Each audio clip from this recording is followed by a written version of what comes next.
तो hydrogen bonding start कर रहे हैं, डिटेल में समझिए, बहुत क्वेश्चन बनेंगे इसके।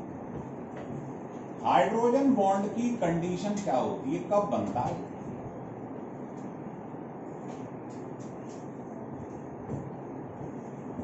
पहली कंडीशन ये है कि when a hydrogen atom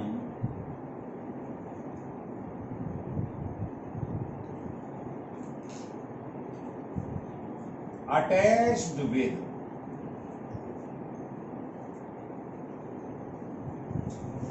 more electronegative element, जैसे फ्लोरीन, ऑक्सीजन, नाइट्रोजन, इस टाइप से हाइड्रोजन एटम जिससे जुड़ा हो उसकी इलेक्ट्रोनेगेटिविटी हाई होनी चाहिए, मोर की जगह हाई लिखो, हाई इलेक्ट्रोनेगेटिविटी होनी चाहिए। और हमको मालूम है इलेक्ट्रोनेगेटिविटी मैंने कई बार बताया है, पूरी पीरियोडिक टेबल में फ्लोरीन की इलेक्ट्रोनेगेटिविटी हाईएस्ट हो, कितनी? 4। ऑक्सीजन की 3.5, नाइट्रोजन की और क्लोरीन की बराबर होती, कितनी? तो हाइड्रोजन बॉन्डिंग के समय हमें वो इलेक्ट्रोनेगेटिविटी चाहिए जो कि 3 या उससे ज्यादा हो, जैसे फ्लोरीन, ऑक्सीजन। तो सवाल ये है कि मैंने क्लोरीन क्यों नहीं ले लिया, सवाल है। तो इसकी दूसरी कंडीशन, पहला तो ये है हाइड्रोजन किससे जुड़ा हो, जिसकी इलेक्ट्रोनेगेटिविटी हाई हो, और दूसरा है स्मॉल एटॉमिक रेडियस या एटॉमिक साइज। दोनों कंडीशन जब फुलफिल होती हैं तब बनता है हाइड्रोजन बॉन्ड। अब देखो, नाइट्रोजन के संग क्योंकि उसकी इलेक्ट्रोनेगेटिविटी थी हाई और साइज भी स्मॉल था नाइट्रोजन का, तो हाइड्रोजन बॉन्ड बन गया।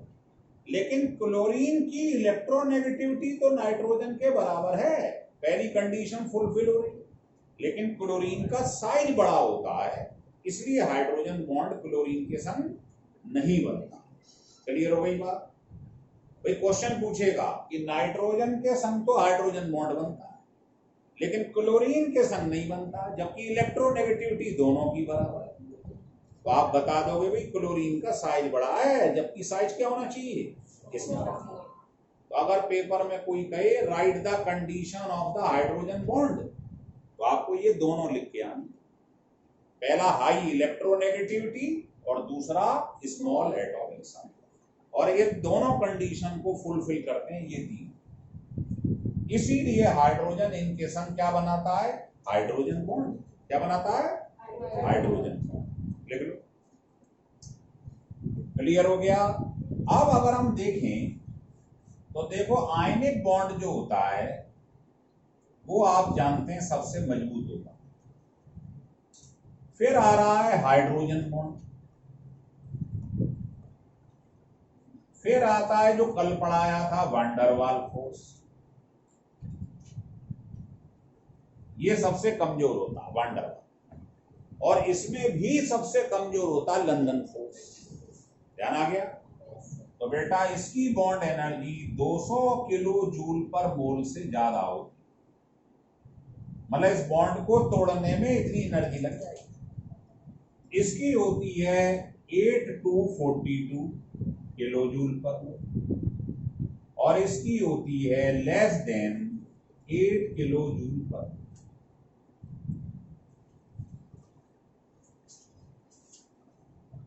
क्लियर हो रहा? लिख लीजिए।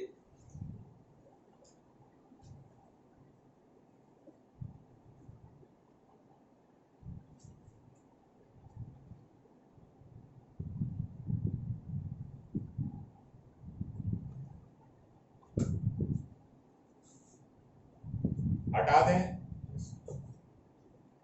लिखो एग्जाम्पल। अब आपको बहुत सारे कंपाउंड्स में से ये बताना है कि भाई हाइड्रोजन बॉन्डिंग किसके अंदर हो रही है, किसमें नहीं हो रही। देखिए एग्जाम्पल है,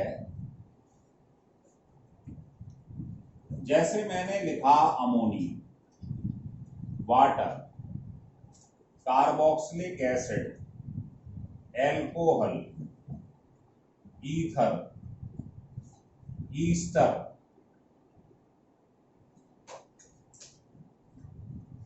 HF, है ना, HCl, इस टाइप से लिख दिए मैंने कुछ कंपाउंड। और आपसे पूछा बताओ हाइड्रोजन बॉन्डिंग किस किस में हो रही है, तो देखो इसमें NH आ रहा है, तो जब भी H के सामने कौन आ जाए, फॉन, याद रखो क्या आ जाए, FON, फॉन, तो हाइड्रोजन बॉन्डिंग हो। अब चूंकि हाइड्रोजन बॉन्ड जो है वो क्या है, वीक बॉन्ड है, hydrogen bond is a weak bond, so that it is represented by dotted lines। किससे रिप्रेजेंट करते हैं इसे, डॉटेड लाइन से, क्योंकि ये वीक बॉन्ड होता है। तो बेटा आपसे कोई पूछे अमोनिया में हाइड्रोजन बॉन्डिंग होगी, तो सामने चेक कर लो, N के सामने H आ रहा है नहीं आ रहा है, होगी। इसमें होगी, होगी, O के सामने H आ रहा है, होगी। इसमें होगी, O के सामने H आ रहा है, इसमें होगी, होगी, इसमें नहीं होगी, इसमें नहीं, H है ही नहीं जो O से जुड़ा हुआ।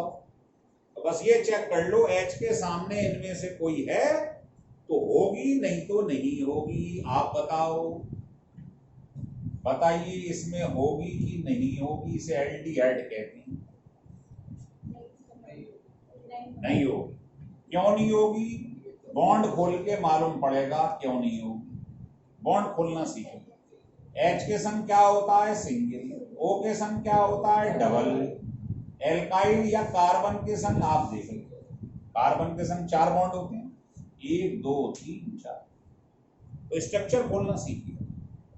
अगर कोई कहे यार हमें नहीं आता ये स्ट्रक्चर खोलना, तो उसे घबराना नहीं। तो सवाल है क्यों नहीं घबराऊं, देखिए बस याद रखिए, ऑक्सीजन के संग डबल बॉन्ड, H के संग सिंगल बॉन्ड, हैलोजन के संग सिंगल बॉन्ड, सल्फर के संग या ऑक्सीजन के संग एक साथ लिख देता, नाइट्रोजन के संग या फास्फोरस के संग ट्रिपल बॉन्ड, और इसे भी रटना नहीं। बताओ नाइट्रोजन का एटॉमिक नंबर 7, 2,5, क्या, तो बता बाहर वाले शेल में कितने हैं, 5, तो 8 करने के लिए कितने और चाहिए, जो चाहिए भाई वही तो बॉन्ड होता। ऑक्सीजन का एटॉमिक नंबर है 8, 2,6, तो बाहर वाले शेल में कितने हैं, 6, तो 8 करने के लिए कितने और चाहिए, 2, तो डबल बॉन्ड। तो रटना नहीं है, बाहर वाले शेल में देख लो कितने हैं और देख लो 8 करने के लिए कितने चाहिए, वही बॉन्ड। जैसे किसी बच्चे से कहा गया ये ईस्टर है, ऐसे लिखा है, ढंग से देखना, CO को क्या कहते हैं, ईस्टर, क्या कहते हैं, ऑर्गेनिक में समझ जाओगे, नहीं जानते हो तो बताओ बॉन्ड खोल के कैसे लिखें, तो RCOOR, पहले ऐसे लिख लो। अब चालू, बताओ O के संग क्या होता है, R के संग क्या होता है, एल्काइल के संग सिंगल, O के संग क्या होता है, डबल, तो एक बॉन्ड ये रहा, एक ये रहा, हो गया डबल। जरूरी नहीं है एक साथ डबल हो, 2 बॉन्ड होने चाहिए। और कार्बन के संग 4 बॉन्ड, 1 2 3 4, भाई कार्बन के बाहर 4 होते हैं ना, तो 8 करने के लिए 4 और चाहिए। एल्काइल के संग, इसको याद रखो, कभी गलती नहीं होगी। फिर समझ लो, ये तुम्हारे पास एनहाइड्राइड ग्रुप है, ये ऑर्गेनिक में सब समझ जाओगे, नहीं जानते हो तो बताना ऐसे बॉन्ड खोल के कैसे लिखें। RCO ऐसी 2 बार लिखा है, फिर इधर चालू हो जाओ RCO और बीच में एक O एक्स्ट्रा, ऐसे लिखो। अब इसे सजाना जरा बॉन्ड, बताओ O के संग डबल, O के संग डबल, एल्काइल के संग सिंगल, O के यहाँ पर कार्बन के संग कितने बॉन्ड होते हैं, 4, 1 2 3 4, सिमिलर O के संग तो खोल लिया बॉन्ड, नहीं आ रहा सुनो। ऐसे ही कोई कहे यार ये एमाइड है, जरा बॉन्ड खोल के लिखना भाई से, तो आप कहोगे RCONH, N के संग 2 H लगे। अब बॉन्ड में लगाइए बेटा, R के संग, O के संग, H के संग, N के संग ट्रिपल, 1 2 3, कार्बन के संग 4 हो। तो जब तक आप बॉन्ड खोल के लिखना नहीं सीखेंगे, आपको चीज रटनी पड़ेगी, मजा नहीं आएगा। तो धीरे धीरे आदत डाल, ये याद रखना बस, इससे गड़बड़ नहीं। लिख लो फिर आगे बढ़ता हूं। तो बताओ, आप इस भीड़ में बता सकते हैं किसमें हाइड्रोजन बॉन्डिंग हो रही है? चलो लिख लो, बताओ इसमें हाइड्रोजन बॉन्डिंग होगी, इसे फिनॉल कहते हैं। बताओ हाइड्रोजन बॉन्डिंग होगी, OH। अगर H के सामने इन तीनों में गलती से कोई आ गया तो हाइड्रोजन बॉन्डिंग होगी, OH और H के बीच में हो जाएगी। नहीं आया समझ? आ रहा है? लिख लो,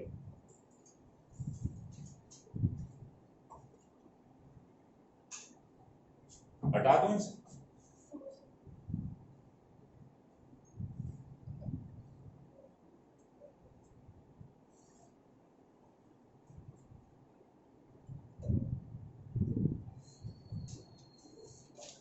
चलिए अब लिखो, there are 2 type. Hydrogen bonding जो होती है ये बेटे 2 टाइप की होती है। लिखो, देयर आर 2 टाइप। पहला होता है intermolecular hydrogen bonding.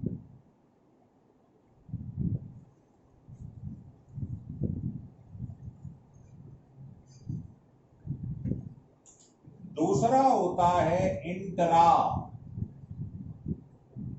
Molecular hydrogen bonding, या इसको चिलेशन बोलते हैं। चिलेशन। चलें आगे।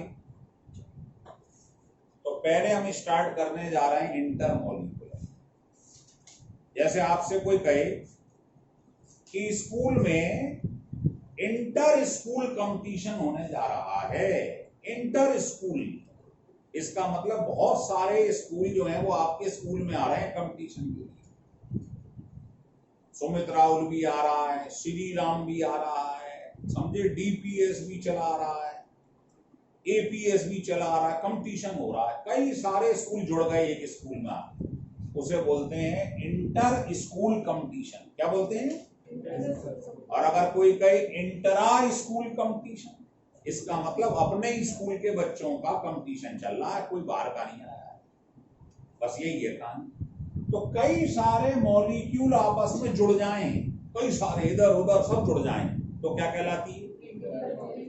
और अगर एक ही मॉलिक्यूल के अंदर हो जाए, मूल मंत्र ये समझ में आता है। ये स्टार्ट कर रहे हैं, लिखो, when a hydrogen bonding occurs,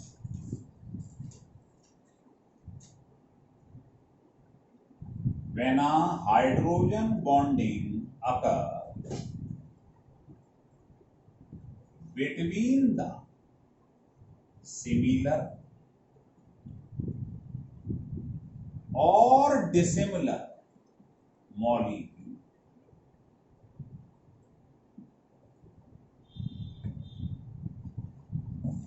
then it is called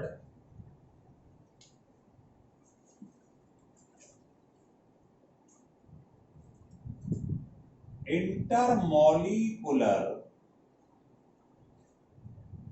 hydrogen bonding. करो स्टार्ट। देखिए एग्जाम्पल, देखिए मेन तो एग्जाम्पल है। जैसे ये मेरे पास एल्कोहल लिखा है, देखो बोर्ड की तरफ, एल्कोहल, इसमें दूसरा एल्कोहल जोड़ दिया, एल्कोहल, ये भी एल्कोहल है ROH। बताइए इस O और H के बीच में क्या हो रही हो? हाइड्रोजन। और ले तीसरा एल्कोहल ले, बताओ ओवर एच में क्या हो रही होगी? बताओ ये सिमिलर है डिसिमिलर है? सिमिलर है, तो सिमिलर मॉलिक्यूल में भी हो सकती है और डिसिमिलर में भी। देखो ये अल्कोहल है, मैंने इस अल्कोहल को पानी में डाल दिया, बताइए इसके बीच में क्या हो रहा है? हाइड्रोजन। समझ में आ रहा है? तो अलग अलग मॉलिक्यूल भी हो सकते हैं और सिमिलर भी हो सकते हैं। क्लियर है? चलिए हटा दें, इधर है सिंगल तो इधर हाइड्रोजन बॉन्ड है ओवर एच के बीच में। चलिए इधर देखो मेरी तरफ, ये देखो कॉपी पे लिख लो नोट करके, कार्बोक्सिलिक एसिड जिनमें कार होता है, कार मतलब कार्बन होता है, फॉर्म डाइमर इन बेंजीन। जब किसी भी कार्बोक्सिलिक एसिड को बेंजीन में डालोगे तो क्या करते हैं, ये दो मॉलिक्यूल आपस में चिपक जाती हैं, डाइमर बना लेती हैं। कैसे देखियो, आर सी ओ ओ एच, बता इसे बॉन्ड खोल के लिख लिया मैंने। ऐसा ही एक और लिख, लेकिन बस लिखने की स्टाइल है, इसका जिस तरफ O था इसका उस तरफ OH लगा, और इस वाले का जिस तरफ OH है उसका O लगा। ये भी तो RCOH है, ये भी RCOH है।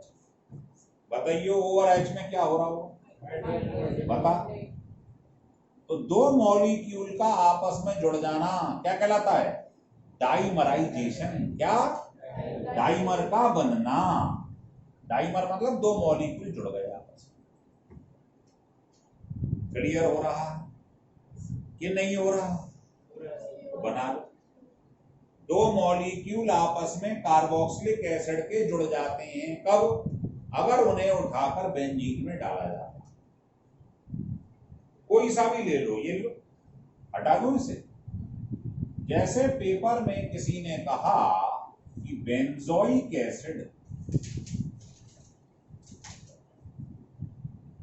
डिसॉल्व इन बेंजीन, बता क्या हो, क्या कर लेगा ये? डाइमर बना लेगा। बेंजोइक एसिड क्या होता मालूम है? बेन। क्या?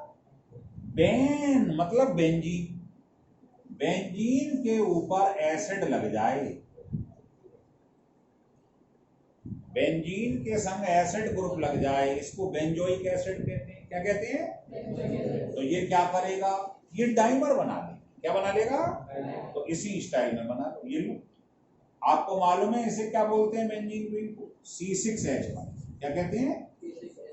तो C6H5COOH, C6H5COOH F, ये लो, बस डाइमर बन गया। कोई सा भी एसिड उठा लो, बस ध्यान रखना वो कार्बोक्सिलिक होना चाहिए, उसमें कार्बन होना चाहिए।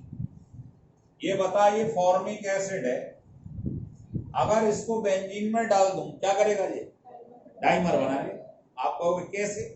ये लिया, करना ही क्या तुझे, जी HCOOH ऐसे बन गया डाइमर। नहीं आया समझ? क्लियर हो गया? हटा दूं?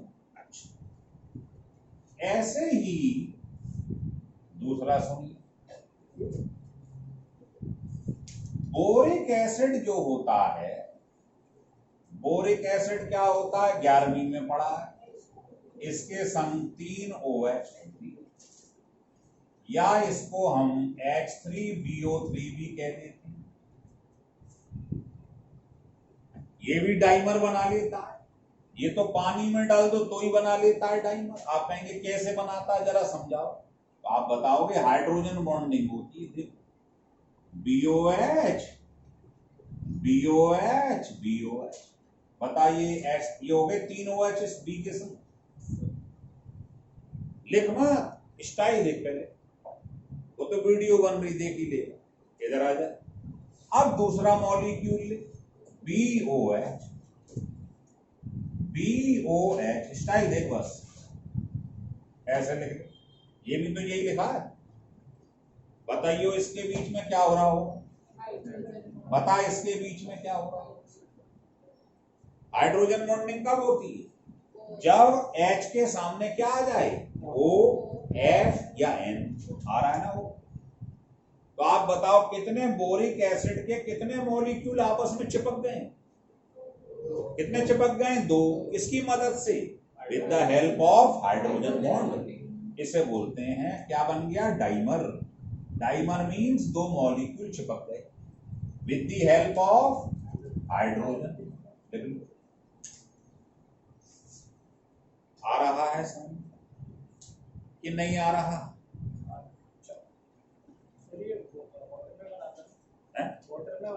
हाँ वाटर में, ये वाटर में बनाता है, वो बेंजीन में बनाता है। हटा दें।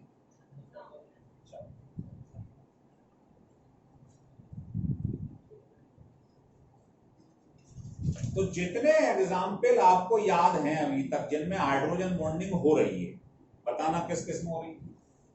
अमोनिया में हो रही थी, यस। HF में हो रही थी, यस। वाटर में हो रही थी, यस। एसिड में हो रही थी, यस। एल्कोहल में हो रही थी, यस। हो रही थी। O के सामने H आ रहा है ना। ये सब इंटरमॉलिक्यूलर हाइड्रोजन बॉन्डिंग है। जो हम पढ़ रहे हैं वो ये है भाई। जैसे आपको अमोनिया में दिखानी है हाइड्रोजन बॉन्डिंग, ये अमोनिया, इसमें दूसरी अमोनिया मिला दो, इसमें तीसरी मिला। अब आप खुद ही सोच लो, बताओ ये मॉलिक्यूल जब इससे जुड़ा, बता N के सामने H है, कौन सी बॉन्डिंग हो? सिमिलर। क्लियर होगा? ऐसे ही HF में देखोगे आप तो ये जिगजैग स्ट्रक्चर बनाता है। HF, फिर HF, फिर HF, फिर HF, ऐसे बनाते जाओ। घर पे खाली बैठे हो, बना दो। एक आदमी रख लो, 100 रुपए में बनाता रहे बैठे बैठे। बताइए बेटा, जब ये HF इस HF से जुड़ा तो बताइए H और F में कौन सी बॉन्ड? ऐसे बनाते। तो कई सारे मॉलिक्यूल एग्रीगेट हो गए हैं, चिपक गए हैं, किसकी मदद से? हाइड्रोजन बना।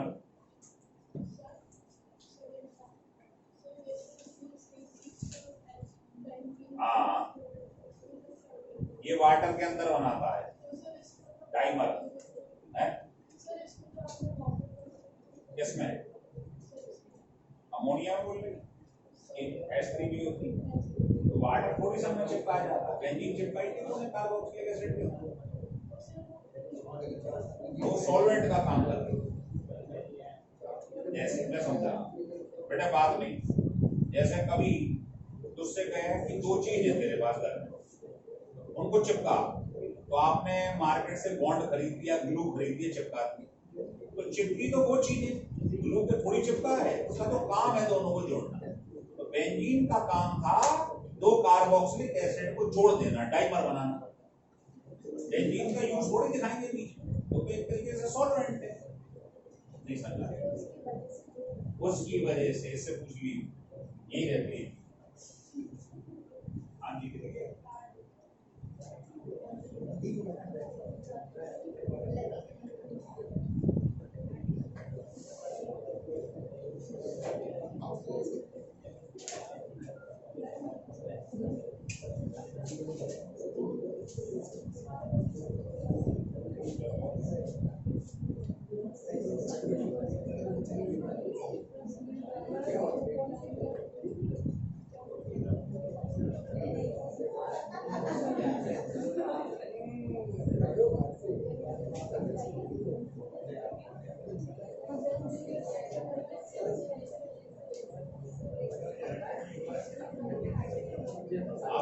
किसने फॉर्म नहीं दिया है अभी तक, बताइए।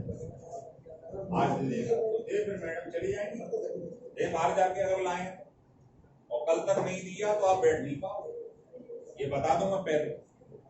फॉर्म दीजिएगा और व्हाट्सएप पे आप जुड़ जाइएगा अपने नंबर से, नहीं तो समस्या आएगी।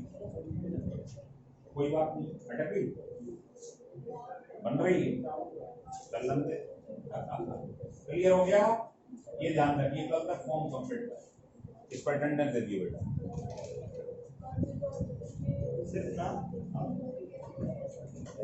आगे सुनिए, बस ध्यान रखें, जिसने अपना पहले अटेंडेंस के अभी नहीं दिए कोई बात नहीं, वो आपको भेज दें। हो गया क्लियर? ले लियो चलते समय। हो गया क्लियर? इंटरमॉलिक्यूलर हाइड्रोजन बॉन्डिंग समझ में आ गई आपकी? आ गई? चलो एडिंग डाल दो एप्लीकेशन। सर इसका स्ट्रक्चर ऐसे ही बनेगा ऐसे? हाँ ऐसे ही बनता है, जिग स्ट्रक्चर लिख लो नीचे, टेढ़ा मेढ़ा।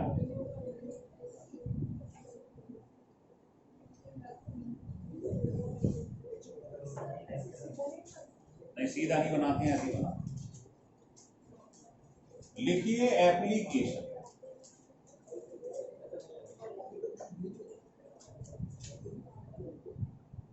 मतलब आप हाइड्रोजन बॉन्डिंग पढ़ रहे हो तो सवाल ये है क्यों पढ़ रहे हो, क्या फायदा है इसका, क्यों पढ़ते हैं?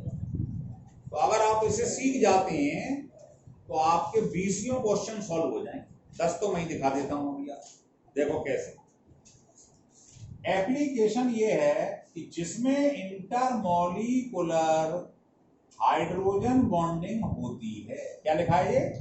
इंटरमॉलिक्यूलर हाइड्रोजन बॉन्डिंग होती है, उसका एमपीबीपी ज्यादा होता है, उसकी सॉल्युबिलिटी पानी में ज्यादा होती है, लिख लो इन वाटर।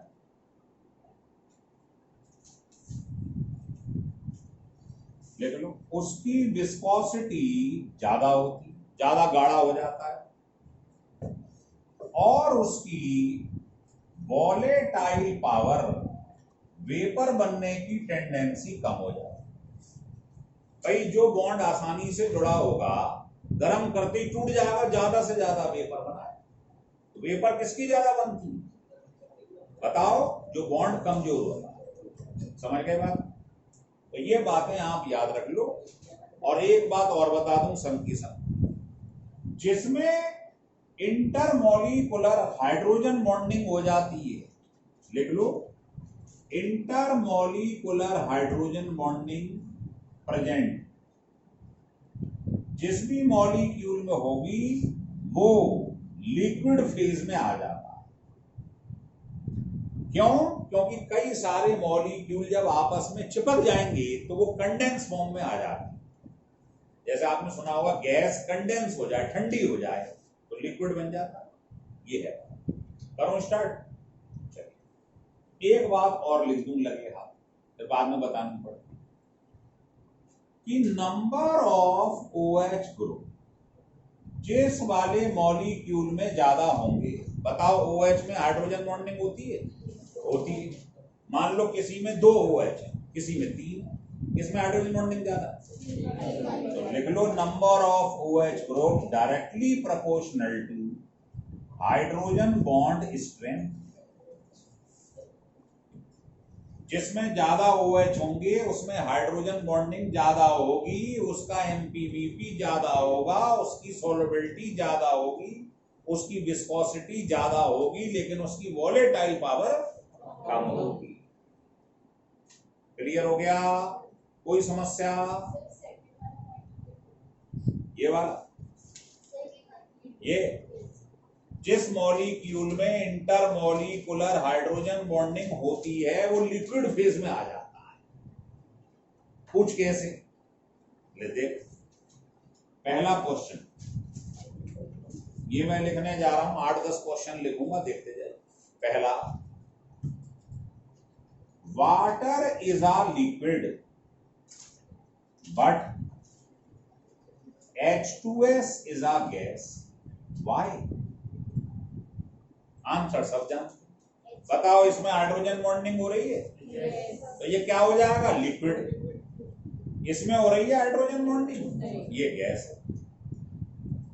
तो कारण लिख ले, because hydrogen bonding present in water but not in H2S। जिसमें होगी वो लिक्विड फेज में आ जाए। दूसरा सवाल सुनिए, HF is a liquid but HCl is a gas. कारण वही है जो लिखा है, बोलो क्या? इसमें हाइड्रोजन बॉन्डिंग हो रही है, यस, तो ये लिक्विड फेज में आ जाए। इसमें हो रही है, नहीं, ये गैस फेज। लिख लो, वही आंसर है, because hydrogen bonding present in HF but not in S। Clear हो रहा? हाँ सर अमोनिया में तो जो है लिक्विड फेज में होती नहीं अमोनिया। क्या होती तो लिक्विड में ही है। सर बट जो है उसका जो है मेल्टिंग पॉइंट नीचे।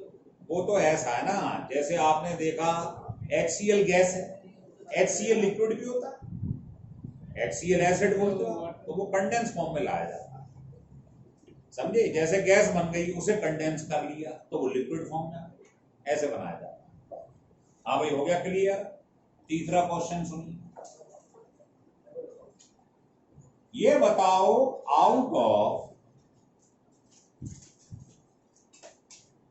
मिथेनॉल, इसको कहते हैं बच्चों ग्लाइकॉल, नाम लिख लो, ग्लाइकॉल, और इसको कहते हैं ग्लिसरॉल।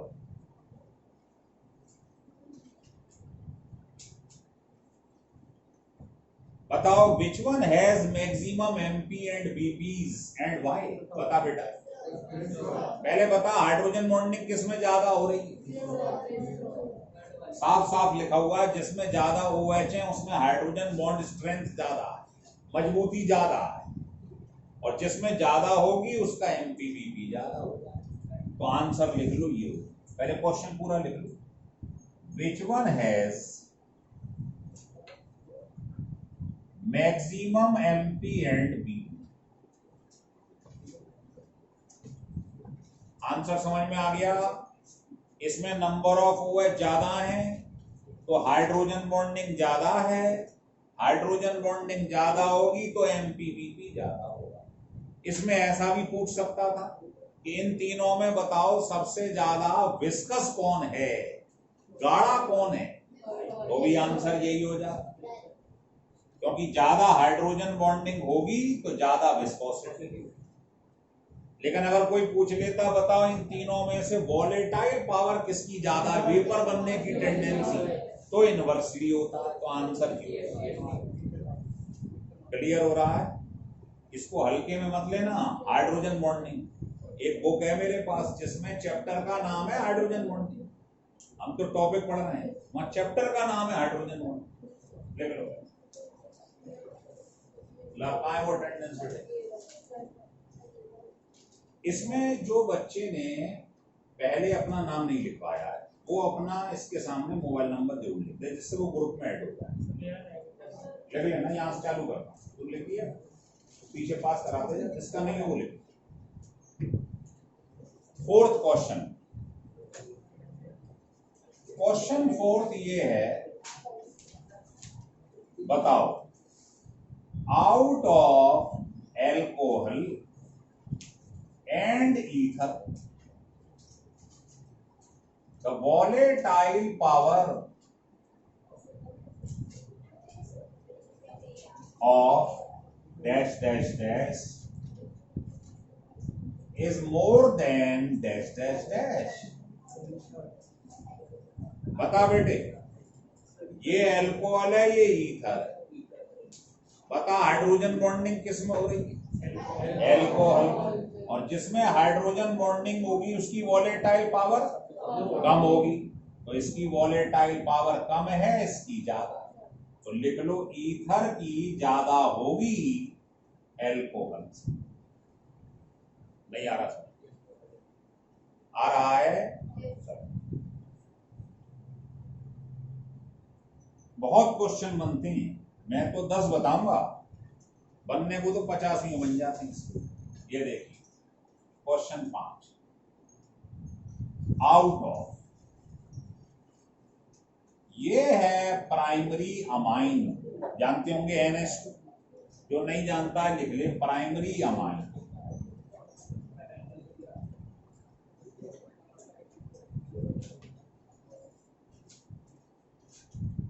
कॉमा, इसमें से एक एच हटा दो और उसकी जगह एक आर और बढ़ा दो, इसे बोलते हैं सेकेंडरी अमाइन। इसमें से फिर एक एच हटा दो, एक आर बढ़ा दो, इसे बोलते हैं टर्शरी अमाइन। नहीं जानते तो घबराइए, ऑर्गेनिक में देख लोगे। इस समय तो मकसद हाइड्रोजन बॉन्डिंग। बताओ इन तीनों में से which one has maximum MPV या which one has maximum solubility in water. पानी में कौन ज्यादा सॉल्युबल? कभी भी कोई क्वेश्चन एमपीबीपी का आ जाए, सॉल्युबिलिटी का आ जाए, विस्कोसिटी का आ जाए, आपके दिमाग में हाइड्रोजन बॉन्डिंग घुस जाएगी। चेक करेंगे पहले, बताओ किसमें हाइड्रोजन बॉन्डिंग हो रही है और किसमें ज्यादा हो रही है। देखो इसमें तो हो ही नहीं रही, एच ही नहीं आ रहा भाई। एच ही तो जुड़ता है FON से, तो इसमें तो एच है ही, इसमें तो होगी ही नहीं। इसमें होगी NH आ रहा है, इसमें ज्यादा होगी, N के संग 2 H आ रहे हैं, इसमें 1 H आ रहा है। तो बताओ हाइड्रोजन बॉन्डिंग सबसे ज्यादा किसमें हो रही है? तो इसी की सॉल्युबिलिटी सबसे ज्यादा हो जाए। अभी अभी आपने लिखा था हाइड्रोजन बॉन्ड स्ट्रेंथ क्या होती है? सॉल्युबिलिटी के डायरेक्टली प्रोपोर्शनल। क्लियर हो रहा? अगला सवाल।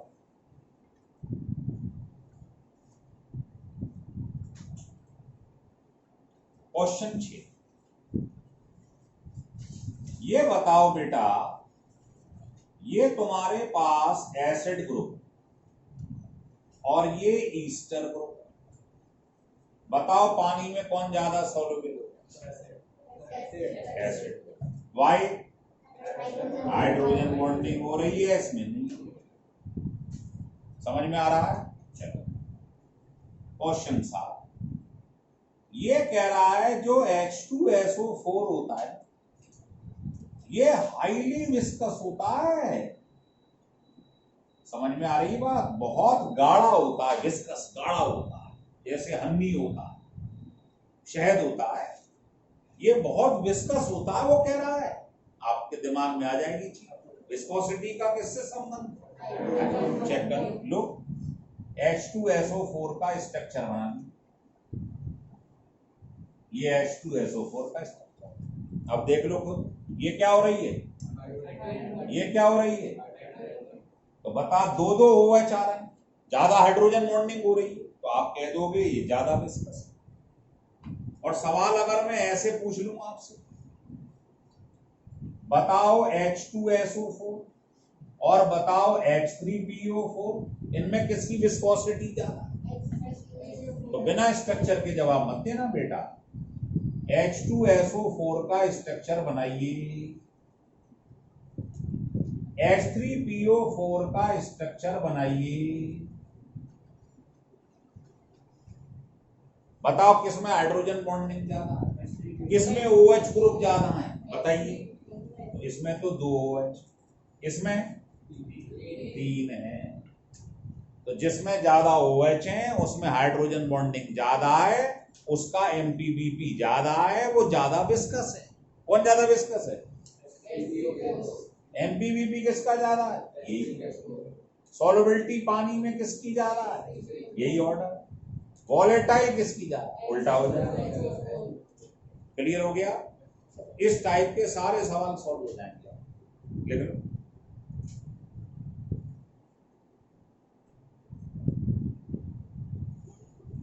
ढंग से पढ़ें, नहीं समझ में आई स्टिल करके वीडियो को पढ़ें, समझे? लेकिन क्या करना है? क्या करना? हाँ, लाइक वाइक नहीं, सब्सक्राइब करना है सबसे पहले। हाँ, कमेंट वमेंट रहे। चलो खैर, यहां तक समझ में आ गया, आगे बढ़ो। अब दूसरी हम लिखने जा रहे हैं, लिख लो, intra molecular hydrogen bonding. Intra का मतलब होता है अकेला, आवाज आ रही है, इंटरा अकेला। तो जब एक ही मॉलिक्यूल में हो जाए, कई सारे ना जुड़े आपस में, एक ही में हो जाए। देखो when a hydrogen bonding occurs within a molecule, within a molecule,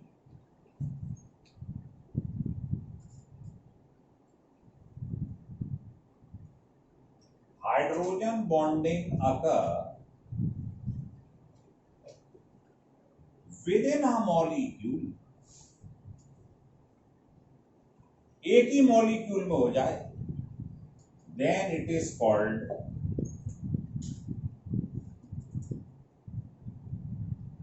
इंटरामॉलिक्यूलर hydrogen bonding.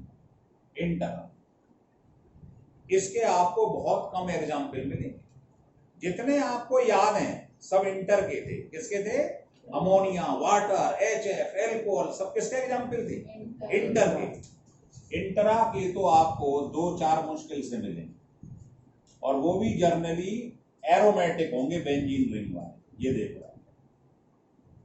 ये लिखा हुआ है एल्कोहल, ये लिखा है नाइट्रो ग्रुप NO2। बगल बगल वाले ग्रुप को क्या कहते हैं? ऑर्थो। पढ़ा है 11th में, ऑर्थो मेटा पैरा। तो जब दो ग्रुप बगल बगल में हो उसे क्या बोलते हैं? ऑर्थो।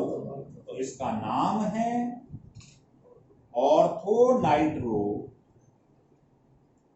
इस नाइट्रो को हटा रहा हूं, बताओ इसे क्या कहते हैं? इसके संग OH को फिनॉल क्या कहते हैं? तो इसका नाम है ऑर्थो नाइट्रोफिनॉल। तो बताना बेटा इस O और H के बीच में क्या हो रहा है? तो बता, एक ही मॉलिक्यूल में हाइड्रोजन बॉन्डिंग हो गई, नहीं हो गई? और बता ये क्या बन गई? ढंग से देखिए क्या बन गई, ये क्या बन गई? साइकिल। क्या बन गई? रिंग। इसीलिए इसको चिलेशन बोलते हैं। चिलेशन मतलब साइकिलेशन, साइकिल का बन जाना, रिंग का बन जाना। तो कोई पूछे बताओ भाई साहब इंट्रामॉलिक्यूलर हाइड्रोजन बॉन्डिंग का एग्जांपल, आप बोल देना ऑर्थो नाइट्रोफिनॉल। जब भी ऑर्थो शब्द आगे दिखाई दे तो इस बात की प्रोबेबिलिटी है कि ये वाली हो। अगर यहां मेटा या पैरा लिख दूं तो नहीं मिलेगी। कैसे? देखो, इसका पेन है, ले लियो आपने, किसका है? अच्छा देखिए, ये मेरे पास, ढंग से देखते जाना, आमने सामने वाली पोजीशन पर OH और नाइट्रो ग्रुप लिखा हुआ। बताओ तुम्हारे हिसाब से, बोलो इसे क्या बोलना चाहिए? आमने सामने को क्या कहते हैं? पैरा। क्या बोलते हैं? तो इसका नाम है पैरा नाइट्रो, और इतने को क्या बोलते हैं? फिनॉल। नहीं जानते हैं तो अभी तो देख लो, क्या ये लिखा। ऐसा ही एक और बना ले रहा हूं, ऐसे बना लिया, जगह नहीं है हमारे पास, ये बना लिया, ऐसे लिख लिया, ऐसे ही एक और बना लिया। लो,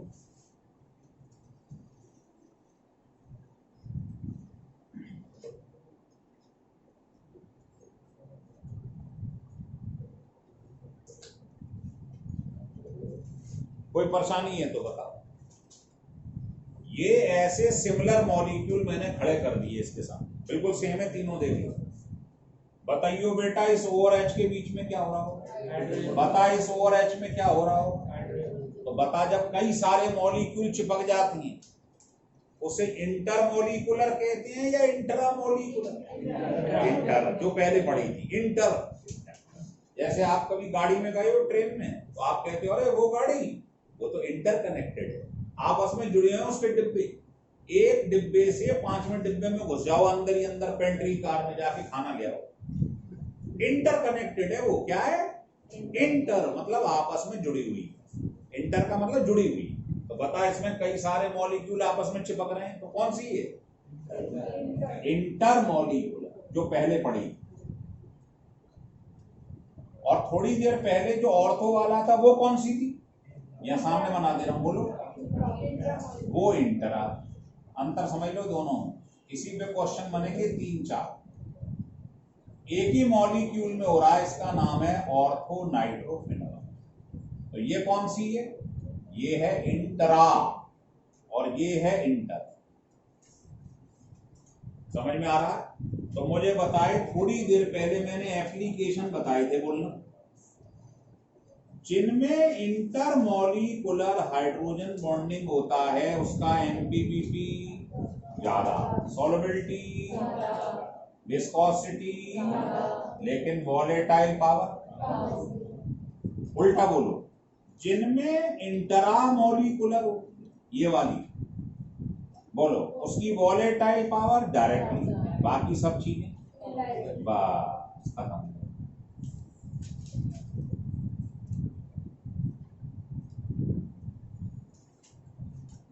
लिख लो और फिर मेरे 2 सवालों का जवाब दे दो, बस खत्म के। एक सवाल पहले ये 2 खत्म हो जाए फिर पूछिए। लिख लिया?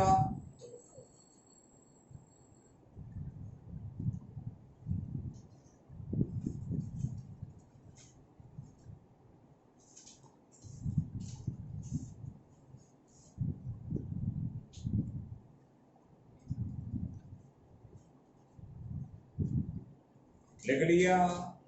बताइए बेटा।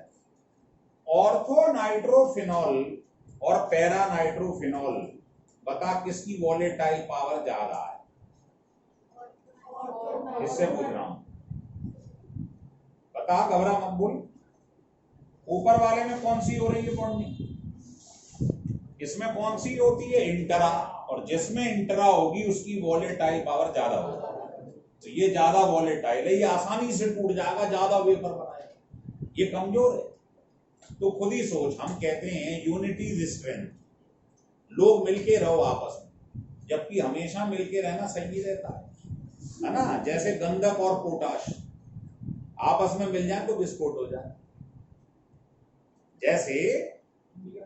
जैसे समझ गया? हाँ सही बोल रहा, इंडिया पाकिस्तान सही कह रहा है। जैसे आपके पास में दूध है, उसमें अगर नींबू मिल जाए तो दूध फट जाता है। तो जरूरी नहीं है कि हमेशा मिलकर रहना ही बढ़िया होता है, कभी कभी मिलकर रहना भी खतरनाक होता है। मेरी बात समझो। कभी कभी कहते हैं भैया आपकी पट नहीं रही, दूर दूर रहो, लड़ो मत आपस में। लेकिन हमारा नारा यही है, क्या? Unity is strength. अगर आप मिलके रहेंगे, कई सारे मॉलिक्यूल चिपक जाएंगे तो स्ट्रेंथ आ जाएगी, हमें तोड़ना मुश्किल हो जाएगा। हमारा एमपीबीपी क्या होगा? ज्यादा, सॉल्युबिलिटी ज्यादा, सभी विस्कोसिटी ज्यादा। तो जब कई सारे मॉलिक्यूल जुड़ जाते हैं तो आप जानते हो उनका एमपीबीपी सब बढ़ जाता है। और अकेला आदमी क्या कर लेगा? इसको गर्म करोगे तुरंत टूट जाएगा, वेपर ज्यादा बनाएगा। तो ये सब उल्टा हो जाता है। पता है एमपीबीपी किसका ज्यादा है? ऑर्थो नाइट्रोफिनॉल का या पैरा का? पैरा का। वाई? क्योंकि फिगर बना के दिखाना है, इसमें पैरा हो रही है, पैरा वाले में क्या हो रही है? इंटर। और इसमें और हम जानते हैं जिसमें इंटर होती है उसका एमपीबीपी ज्यादा है। तो 2 क्वेश्चन लिखो। पहला क्वेश्चन है, out of ortho nitrophenol and para nitrophenol, पहला part, which one has maximum MP and BP? Second part, which one has more volatile power?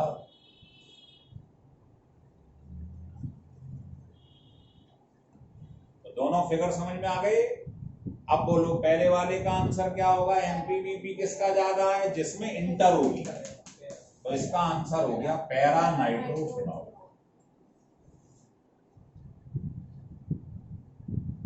और वॉलेटाइल किसकी ज्यादा होगी? जो कमजोर है, इंटरा इसमें हो रही। आंसर हो गया ऑर्थो नाइट्रो।